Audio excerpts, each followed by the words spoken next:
Hi friends, എല്ലാവർക്കും സ്മിതാസ് cooking വേൾഡിലേക്ക് സ്വാഗതം. ഇന്ന് ഉണ്ടാക്കുന്നത് റമദാൻ സ്പെഷ്യൽ ഉന്നക്കായയാണ്. ഉന്നക്കായ ഉണ്ടാക്കുന്നതിന് വേണ്ടിയിട്ട് 4 നേന്ത്രപ്പഴമാണ് എടുത്തിട്ടുള്ളത്. അപ്പോൾ ഇത് ആദ്യം ഒന്ന് പുഴുങ്ങിയെടുക്കണം. 10 മിനിറ്റ് കൊണ്ട് തന്നെ പാകമായി കിട്ടും. അപ്പോൾ ഇത് പാകമായിട്ടിട്ട് ഫ്ലെയിം ഓഫ് ചെയ്യുക. എന്നിട്ട് വേറൊരു പാത്രത്തിലേക്ക് മാറ്റി വയ്ക്കാം. ചൂടാറിയതിന് ശേഷം തൊലിയെല്ലാം കളഞ്ഞിട്ട് ഉടച്ചിട്ടെടുക്കാം. ഒരു പാനിലേക്ക് 1 ടേബിൾ സ്പൂൺ നെയ്യ് ചേർത്ത് കൊടുക്കാം. ചെറുതായി അരിഞ്ഞ അണ്ടിപ്പരിപ്പ്,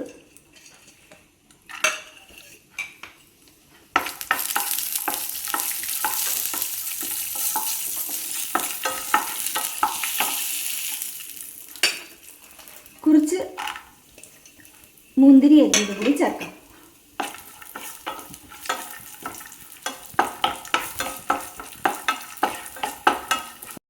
പാകമായിട്ടുണ്ട്. വേറൊരു പാത്രത്തിലേക്ക് മാറ്റാം.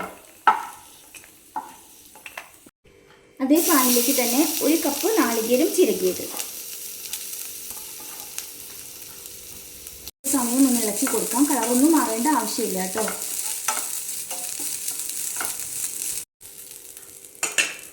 രണ്ട് ടേബിൾ സ്പൂൺ പഞ്ചസാര.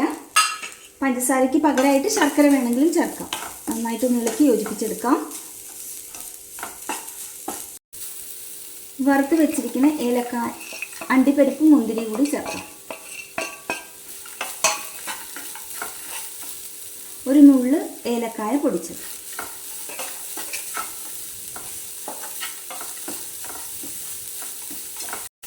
പാകമായിട്ടിട്ട് ഫ്ലെയിം ഓഫ് ചെയ്യാം. എന്നിട്ട് വേറൊരു പാത്രത്തിലേക്ക് മാറ്റി വയ്ക്കാം. ഇതും നന്നായിട്ട് തണുക്കണം. പഴത്തിൻ്റെ തൊലിയെല്ലാം കളഞ്ഞിട്ടുണ്ട്. ഇനി ഇത് നന്നായിട്ടൊന്ന് ഉടച്ചെടുക്കാം. പഴം നന്നായി ഉടച്ചെടുത്തിട്ടുണ്ട്. ഇതിലേക്ക് ഒരു 1/4 ടീസ്പൂൺ പഞ്ചസാരയും 1 നുള്ള് ഉപ്പ് കൂടി ചേർക്കാം.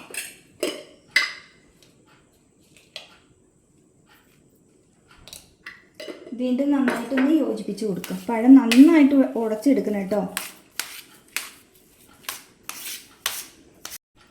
കയ്യിൽ കുറച്ച് ഓയിലൊന്ന് തടവി കൊടുത്തിട്ടുണ്ട്. നേന്ത്രപ്പഴം ഒന്ന് കയ്യിലിങ്ങനെ വെച്ചിട്ടൊന്ന് ഉരുട്ടിയെടുക്കാം. എന്നിട്ട് കയ്യിൽ വെച്ചിട്ട് ഒന്നിങ്ങനെ പരത്തിയെടുക്കുക. തയ്യാറാക്കി വെച്ചിരിക്കുന്ന ഫില്ലിങ് വെച്ച് കൊടുക്കാം. നാളികേരം, അണ്ടിപ്പരിപ്പ്, മുന്തിരിയൊക്കെ നമ്മൾ റെഡിയാക്കി വെച്ചിരുന്നല്ലോ, വെച്ച് കൊടുക്കാം. എന്നിട്ടിത് ഇങ്ങനെ ഇതാക്കാം. എന്നിട്ട് ഒരു ഉന്നക്കായയുടെ ഷേപ്പിൽ ആക്കിയെടുക്കാം.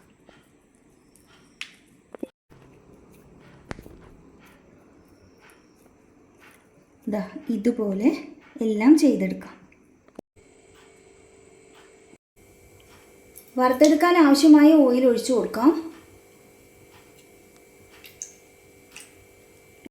ചൂടായ ഓയിലിലേക്ക് ഓരോരോ ഉന്നക്കായായിട്ട് ഇട്ട് കൊടുക്കാം. ഒരു മീഡിയം ഫ്ലെയിമിൽ വെച്ചിട്ട് വേണം ചെയ്തെടുക്കാൻ കേട്ടോ. അപ്പോൾ ഞാൻ 3 എണ്ണമാണ് ഇട്ട് കൊടുത്തിട്ടുള്ളത്. ഒരു സൈഡ് ആകുമ്പോഴും മറിച്ചിട്ട് കൊടുക്കുക. തിരിച്ചും മറിച്ചിട്ടിട്ട് എല്ലാ സൈഡും ഫ്രൈ ചെയ്തിട്ട് എടുക്കുക. ചാനൽ ആദ്യമായിട്ടാണ് കണ്ടെങ്കിൽ സബ്സ്ക്രൈബ് ചെയ്യാൻ മറക്കരുത്.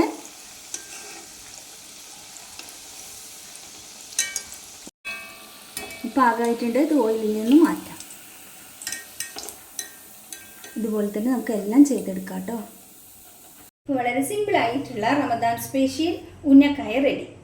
ഈ രീതിയിലൊന്ന് ട്രൈ ചെയ്ത് നോക്കൂ കേട്ടോ. വീഡിയോ ഇഷ്ടമായി ലൈക്ക് ചെയ്യാനും ഷെയർ ചെയ്യാനും കമൻറ്റ് ചെയ്യാനും ഒന്നും മറക്കരുത്. താങ്ക്